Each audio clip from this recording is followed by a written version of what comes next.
Hello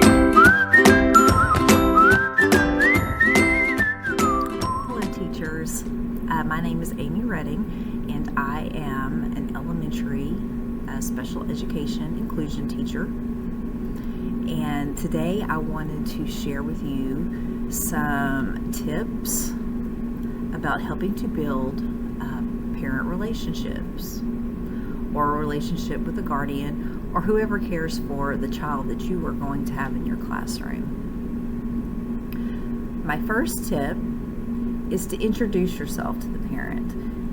And by this, I mean not just through your webpage at school or through a newsletter, but before the school year gets started.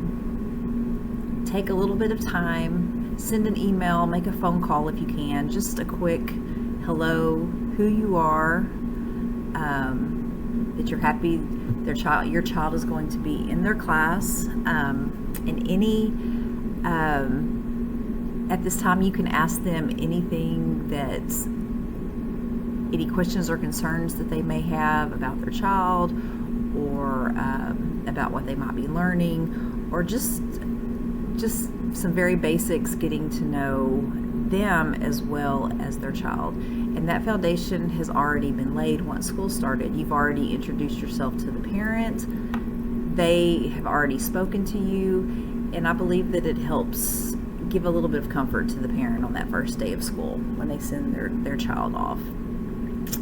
And my number 2 tip is to never let the parent be surprised. And that is with regards to grades, behavior, any kind of situation that could be going on in the classroom, whether it be with the child themselves or with a peer. And I know this personally. When my daughter was in the 4th grade, we got to the end of the grading period, and I discovered she had failed 2 classes for the grading period. And I was very upset because I did not see that coming. I did not know that's where she was. We had been doing homework, signing agendas. I did not know that the grades were that low. And so that was very upsetting for me. And I feel like that if I had known ahead of time, we would have had time to work on that, and we could have gotten those grades up, and that would not have been an issue. So never let a parent be surprised what is going on with their child, because as soon as you intervene, as soon as you can start working on whatever the issue is and get it solved, the easier it will be for the child in class and for the parent at home. And my third tip is to not just to get to know your child in your classroom, but get to know the parent. And by this, asking them, what do they enjoy doing at home with their child? How do they help them with their homework? What are some things that they enjoy doing as a family? What are maybe some goals that they would like to see their child reach this school year?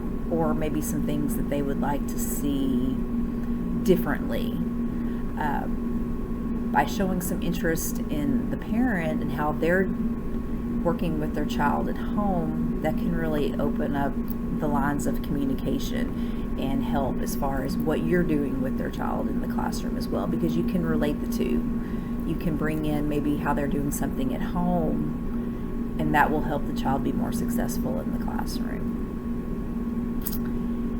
And my number 4 tip is to let the parent have a say in how their child learns.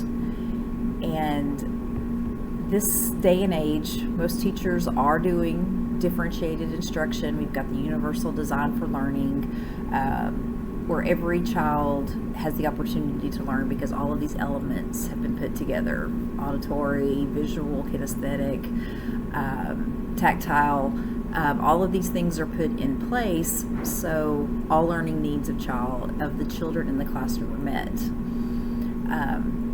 But I think just asking the parent, hey, how does your child learn? What have you noticed at home? How do they learn the best? What do they enjoy doing the most? Because no one understands that child better than the parent, or knows that child better than the parent. And they can tell you, well, I've noticed that he likes to do this when we read. It helps him remember how to read. Or when we're writing, we like to organize our thoughts this way. And this is something that, once again, you can use in the classroom with this child, and it's something that they're familiar with and they're doing at home. And it could be